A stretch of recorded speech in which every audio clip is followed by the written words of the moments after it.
2021 अगस्त के महीने में अभिषेक मलिक नाम का एक लड़का अपने घर के अंदर तकरीबन दोपहर के 2 बजे एंट्री लेता है। जैसे ही वह घर के अंदर जाता है वह जोर से चिल्ला उठता है क्योंकि उसने देखा कि उसके घर की हर दीवार, फर्श और यहाँ तक कि घर के हर कपड़े लाल रंग से सने हुए हैं। उसका पूरा परिवार मौत की नींद सो रहा था। लेकिन जब इस घटना की सच्चाई बाहर आती है कि आखिरकार इस घटना को किसने और क्यों अंजाम दिया, तो आसपास के लोग तो क्या, पुलिस भी दंग रह जाती है। इस घटना को जानकर सभी को यह यकीन नहीं हो पाता कि ऐसा भी हो सकता है। इसलिए मुझे लगता है कि हर एक परिवार को इस घटना के बारे में पता होना चाहिए, क्योंकि अभिषेक मलिक के परिवार को भी इस दुनिया में होने वाली ऐसी घटनाओं का कोई अंदाजा नहीं था। अगर उन्हें पता होता तो मुझे नहीं लगता कि आज मैं उनकी कहानी सुना रहा होता।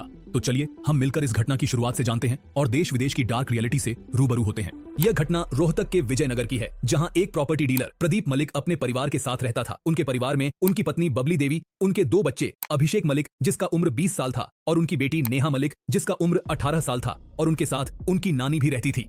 अभिषेक मलिक रोहतक में अपनी 12वीं कक्षा की पढ़ाई पूरी करने के बाद दिल्ली चला जाता है, जहां वह एक एयरलाइन कंपनी में कैब क्रू का कोर्स करता है। कोर्स पूरा करने के बाद वह वापस रोहतक लौट आता है। अभिषेक मलिक अपने घर वापस आकर फिर से बीकॉम की पढ़ाई शुरू कर देता है और उसकी बहन नेहा की पढ़ाई भी जारी रहती है। प्रदीप मलिक जो एक प्रॉपर्टी डीलर थे, उनके पास पैसों की कोई कमी नहीं थी। जमीन जायदाद और पैसा उनके पास बहुत था और उनका इकलौता वारिस अभिषेक मलिक था। इतना अधिक पैसा और संपत्ति होना उतना ही ज्यादा खतरा लेकर आता है। इसलिए सुरक्षा के लिए प्रदीप मलिक ने हथियारबंद बॉडीगार्ड रखे हुए थे और कुछ हथियार भी घर में रखे थे। इसके अलावा घर के अंदर एक तमंचा यानी एक गन भी रखी थी, जिसे अभिषेक और उसके पूरे परिवार को चलाना सिखाया गया था, ताकि किसी भी आपातकालीन स्थिति में वे खुद का बचाव कर सकें। अब तक सब कुछ ठीक चल रहा था, पूरा परिवार खुशी खुशी अपनी जिंदगी जी रहा था। लेकिन अचानक अभिषेक मलिक के स्वभाव में कुछ अजीब बदलाव आने लगे। उसकी हरकतें इतनी बदल चुकी थीं कि परिवार के सदस्य परेशान हो गए थे। वे यह सोचने लगे कि आखिर यह क्या हो रहा है। इसी दौरान उसकी बहन नेहा मलिक ने एक दिन अपने भाई को कुछ ऐसा करते हुए देख लिया जिसे देखकर वह शॉक हो गई। उसे तो यह भी नहीं सोचा था कि उसका भाई ऐसा कुछ करेगा। खैर, जो कुछ भी नेहा ने देखा था वह इस घटना का मुख्य कारण बन जाता है। यह घटना आगे की कहानी का अहम हिस्सा बन जाती है, जिसे आप धीरे धीरे जानेंगे। समय और घटनाएं बीतती जाती हैं और अब समय आ चुका था कि कुछ गंभीर घटनाएं घटने वाली थीं। अगस्त 2021 का महीना था, जब सुबह सुबह अभिषेक मलिक अपने दोस्तों के साथ पार्टी करने के लिए होटल जाता है।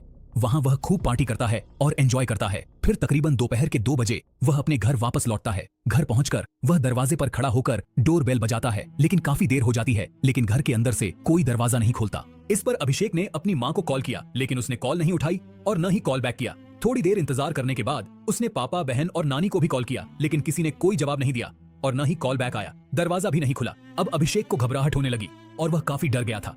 डर के मारे उसने अपने मामा को कॉल किया और बताया, अंदर से कोई दरवाजा नहीं खोल रहा है, न ही कोई कॉल पिक कर रहा है। ऐसा क्यों हो रहा है मुझे नहीं पता, मुझे बहुत डर लग रहा है, आप जल्दी से आ जाओ। मामा ने जवाब दिया, तुम चिंता मत करो, मैं अभी आता हूँ। क्योंकि मामा आसपास के इलाके में रहते थे। कुछ ही देर में वह गाड़ी लेकर वहां पहुंच गए।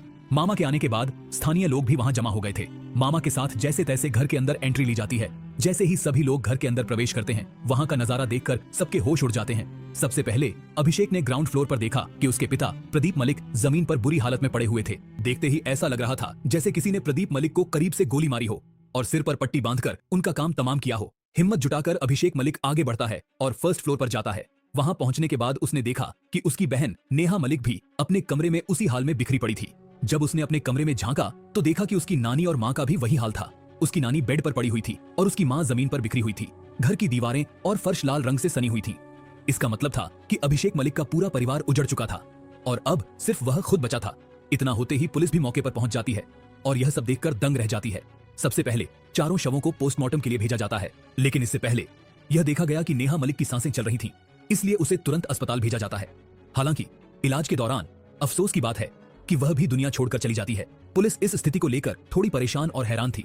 उनका सवाल यह था कि अगर प्रदीप मलिक का कोई दुश्मन था और वह दुश्मनी निकालने के लिए पूरे परिवार को खत्म करने के लिए उनके घर आया था, तो अभिषेक मलिक को कैसे छोड़कर गया? आखिरकार वह इकलौता वारिस था इतनी बड़ी संपत्ति का।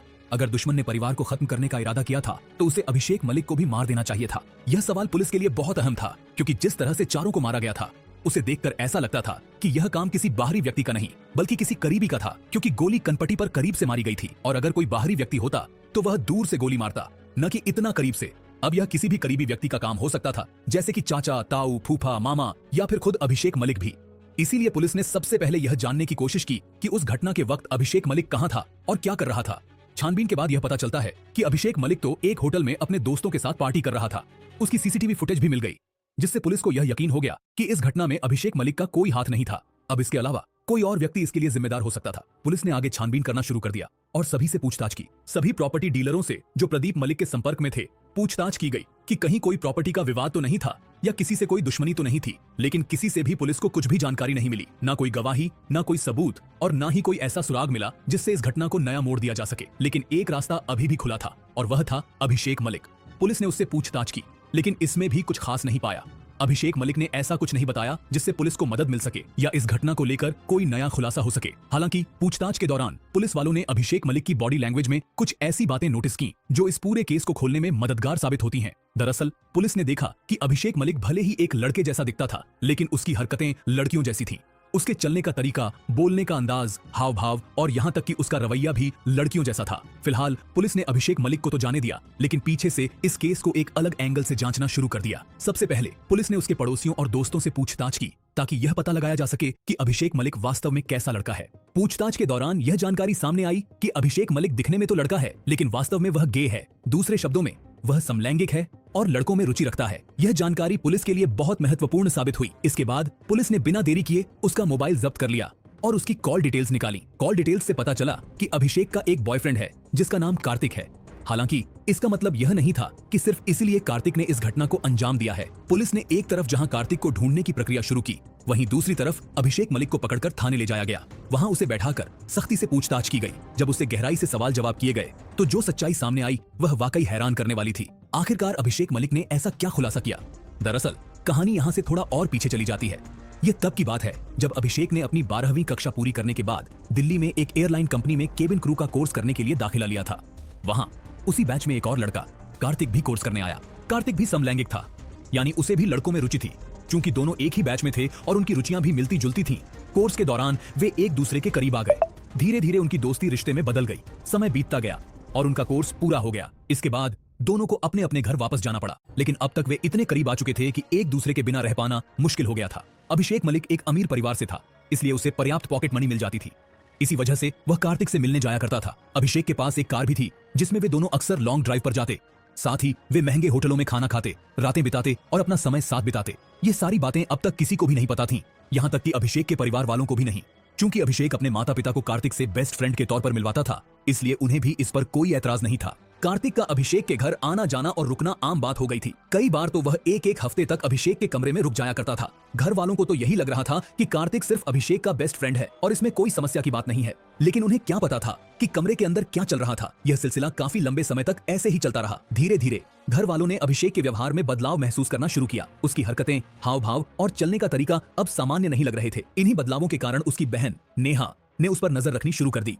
सच्चाई का खुलासा तब हुआ जब नेहा ने एक दिन गौर किया कि अभिषेक और कार्तिक बेस्ट फ्रेंड्स नहीं बल्कि गर्लफ्रेंड और बॉयफ्रेंड की तरह व्यवहार कर रहे हैं। नेहा ने यह बात अपने माता पिता को बता दी। उसने खुलासा किया कि अभिषेक मलिक समलैंगिक है और उसका बेस्ट फ्रेंड कार्तिक असल में उसका बॉयफ्रेंड है। यह सब जानने के बाद घर वाले स्तब्ध रह गए। उन्हें अब समझ में आया कि अभिषेक के स्वभाव में जो अजीब बदलाव दिख रहे थे वे इसी वजह से थे। एक बार तो यह भी पता चला कि अभिषेक ने कार्तिक का नाम अपने सीने पर गुदवा रखा है। इन सारी बातों को लेकर घर वालों ने अभिषेक को समझाने की कोशिश की, लेकिन बात इतनी बढ़ गई कि एक बार उसकी पिटाई भी हो गई। इस घटना के बाद अभिषेक के दिल में अपने परिवार के प्रति गुस्सा और नफरत पैदा हो गई। अब उसके मन में केवल एक ही ख्याल था, किसी भी तरह अपने बॉयफ्रेंड कार्तिक से शादी करके कहीं दूर भाग जाना और वहां अपनी एक नई दुनिया बसाना। लेकिन यह सब करने से पहले उसे खुद को एक लड़की में बदलना जरूरी लगा। अभिषेक को अपने प्लान को अंजाम देने के लिए करीब 5 लाख रुपए की जरूरत थी।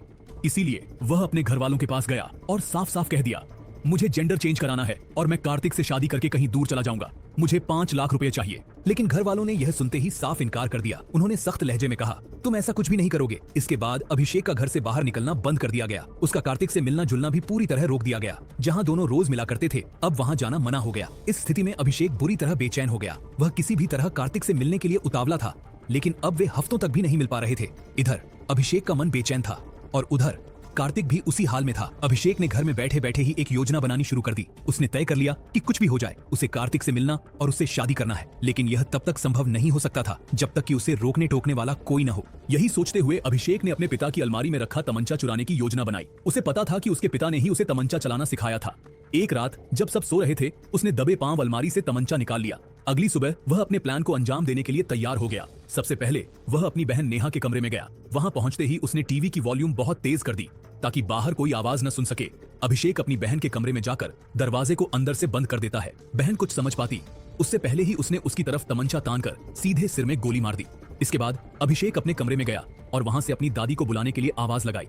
उसने दादी से कहा कि वह उन्हें अपनी गिटार की धुन सुनाएगा, क्योंकि वह गिटार बजाने में रुचि रखता था। दादी उसके कमरे में चली गई और जैसे ही उन्होंने बिस्तर पर बैठने की कोशिश की, अभिषेक ने उनके सिर में भी गोली मार दी। इसके बाद वह दबे पांव नीचे उतरा और अपनी मां के पास गया, जो उस समय रसोई में खाना बना रही थी। अभिषेक ने अपनी मां से कहा, नानी मेरे कमरे में है। उसकी मां खाना लेकर दादी को देने के लिए ऊपर जाने लगी और अभिषेक उनके पीछे पीछे चल दिया।